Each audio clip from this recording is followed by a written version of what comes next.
નમસ્કાર, અમારી news channel news for Kathiawad ને લાઈક કરો, શેર કરો અને સબસ્ક્રાઇબ કરો. News for Kathiawad. નમસ્કાર. મેંદરડા મીઠાપુર ગામમાં પુલનો પ્રશ્ન.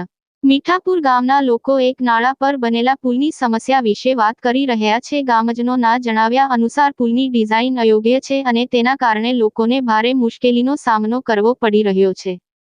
ગ્રામજનોએ જણાવ્યું કે આ એક નાળું નથી, પરંતુ એક નદી છે. આથી પુલનું કદ ઘણું નાનું છે અને તેટલું પાણી તેમાંથી પસાર થઈ શકતું નથી.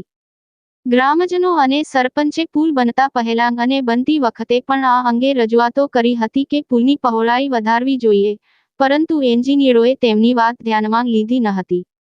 પહેલા જ વરસાદમાં પુલ ઉપરથી પાણી વહેવા લાગ્યું. એક ગાડામાં પસાર થઈ શકે તેટલા પાણીને બદલે 3 ગણું પાણી આવ્યું. પાણીના પ્રવાહને કારણે બાજુની દિવાલ તૂટી ગઈ.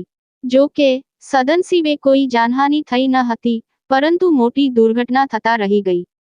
પુલને કારણે 2 મહિનાથી બળદગાડા પણ ખેતરમાં જઈ શક્યા નથી. આગામી દિવસોમાં પાક આવે ત્યારે તેને પણ પુલ પરથી લઈ જવું મુશ્કેલ બનશે, જેના કારણે લોકોને લાંબા રસ્તે ફરીને આવવું પડે છે.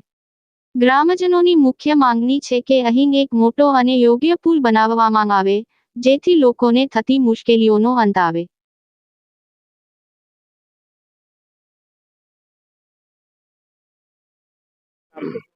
હું મીઠાપુર ગામના સરપંચ તરીકે હાલ મીઠાપુર ફરજ બજાવું છું.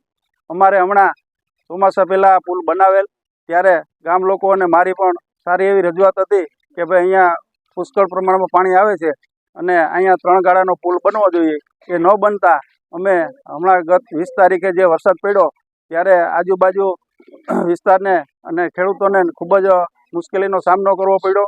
અને હાલ અત્યારે આ પુલનું કામ અધૂરું હોવા છતાં પણ ડાયવર્ઝનની કોઈ વ્યવસ્થા નથી કરેલ.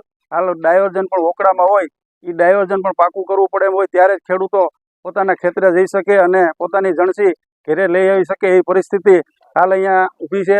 અત્યારે તંત્રને ખૂબ રજૂઆત કરવા છતાં આને આ સમસ્યા બહુ ગંભીર છે અને એને ગંભીરતા લીધી નથી, એ અમને ખૂબ દુઃખ છે. ત્યારે અમે એવું ઈચ્છીએ છીએ કે ભલે અત્યારે પુલ એનો કદાચ ન બને તો અમને ડાયવર્ઝન સારી રીતે કરી આપે તો પણ ખેડૂતો સંતોષથી એની વાડીએ જઈ શકે. એ માટે અમે આ સરકારને ધ્યાન દોરવા માગીએ છીએ. મારું નામ સાવરિયા સંજયભાઈ, અહીંના સ્થાનિક રહેવાસી.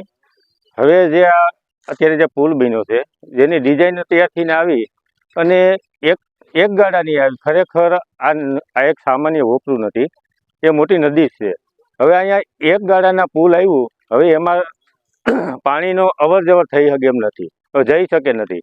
હવે સામે કાંઠે દલિતોના મકાન છે, પશુપાલકોના મકાન છે, એ લોકોને ચોમાસા દરમિયાન આવવા જવાની તકલીફ થાય. પછી આજુબાજુનો અમારો વિસ્તાર છે, એ વિસ્તારમાં આ ચોમાસાના હિસાબે જે આ ડેમ બન્યો, આ પુલ બન્યું, પુલ તો ન કહી શકીએ પણ ડેમ જ કહી શકીએ કે ડેમના હિસાબે જે પાણીનો ભરાવો થયો, એ ભરાવાના હિસાબે બધાના આજુબાજુના વિસ્તારોના ઘરોમાં બધાના પાણી ઘૂસી ગયા હતા. અને અમારી તંત્ર પાસે એટલી રજૂઆત છે કે જ્યાં એક ગાડાનો પુલ બન્યો એની જગ્યાએ 3 થી 4 ગાડા બીજા ઉમેરવામાં આવે તો જ સમસ્યાનો હલ થઈ શકે તેમ છે.